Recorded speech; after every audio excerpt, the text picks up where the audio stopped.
नमस्कार,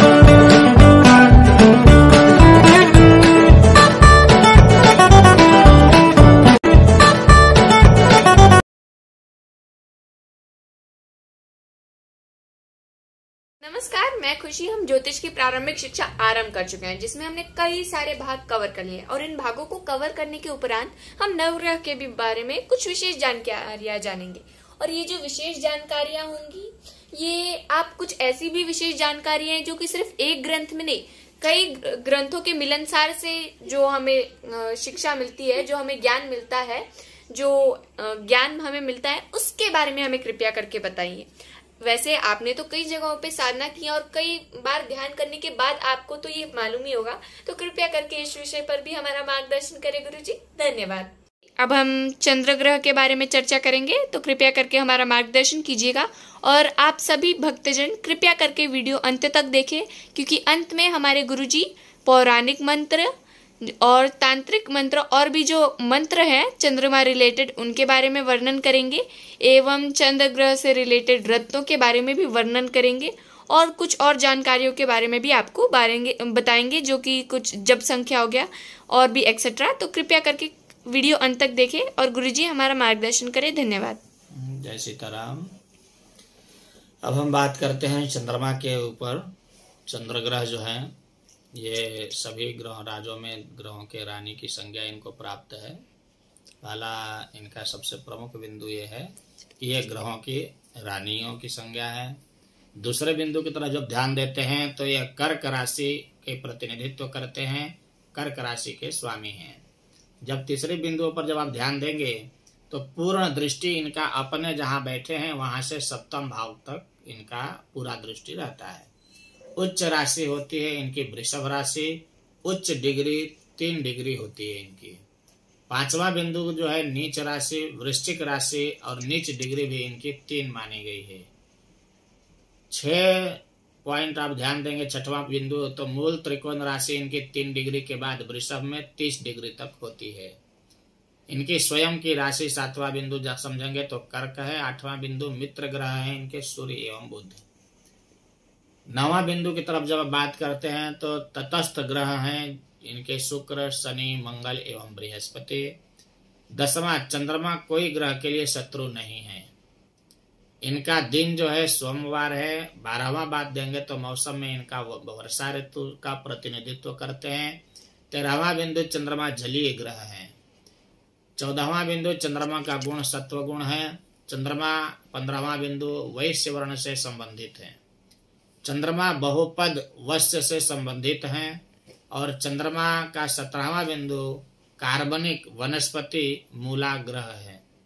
18वां बिंदु ध्यान देंगे तो आयु की परिपक्वता जिनकी होती है वो 24 साल में प्राप्त हो जाती है। यानी जिनकी कर्क राशि वगैरह होगी वो 24 साल में वो परिपक्व हो जाते हैं, उनके कार्य व्यवसाय में वो प्रगति करने लग जाते हैं। और व्यक्तिगत इनकी उम्र 70 साल की होती है। आयु की अवधि जो है 0 से 4 साल के लिए। 19 बिंदु जब ध्यान देंगे तो दोष इनमें कफ और वात का दोष इनको प्रभावित करता है। 20वां बिंदु शरीरांग रक्त और चेहरा होता है। चंद्रमा का 21वां बिंदु नया वस्त्र का संकेत देता है। यानी जिनका कर्क राशि होता है, चंद्रमा से रिलेटेड होता है, वो नए नए वस्त्र पहनने के बहुत ही शौकीन होते हैं। चंद्रमा को भी सफेद रंग का भी संकेत करते हैं। इनको सफेद कलर बहुत ही पसंद है। 23वां बिंदु की तरफ जब ध्यान देंगे तो चंद्रमा का दिशा उत्तर एवं पश्चिम दिशा है। चंद्रमा की नक्षत्र जो है यानी राशि में यदि कुछ चीज घूम गया है, खो गया है, या उनके बारे में दिशा जानना है कहाँ प्रगति होगी, तो ये उनकी दिशा उत्तर एवं पश्चिम मानी गई है। 24वां बिंदु जब ध्यान देंगे तो शास्त्रीय पुस्तक 1 योजन का दूरी कम दूरी का भी संकेत देते हैं। 25वां बिंदु चंद्रमा नमकीन जायके का संकेत भी देते हैं।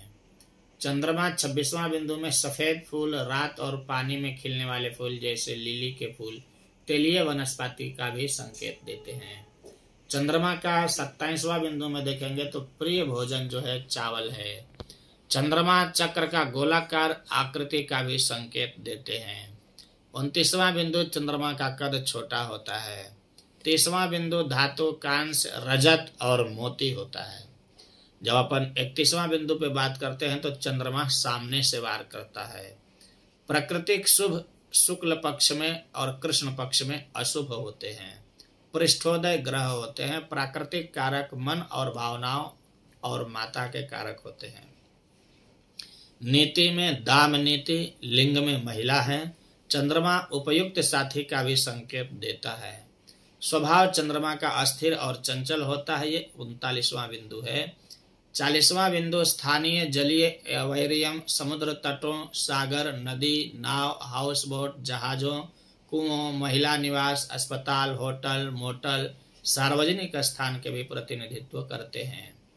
पेशा इनके लिए होता है व्यापार में पानी उत्पाद, मछली का उत्पाद, मोती का उत्पाद, समुद्री उत्पाद, कृषि, लाइव स्टॉक, फैशन वस्त्र, महिलाओं से कार्य संबंधित, यात्रा, भोजन, आतिथ्य, उद्योग, जनता से संबंधित।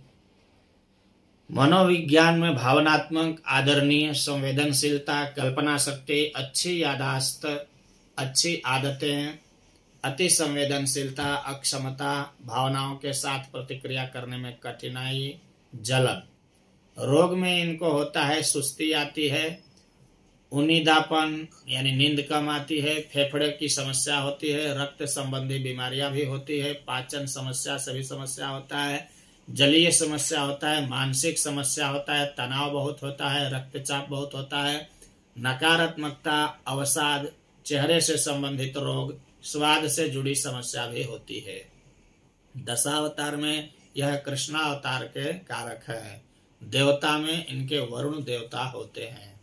अब बात करते हैं इनके वैदिक मंत्रों के बारे में। शुक्ल यजुर्वेद में इनकी वैदिक मंत्र है जो इनके जप के लिए करवाना चाहिए, वो इस प्रकार से हैं।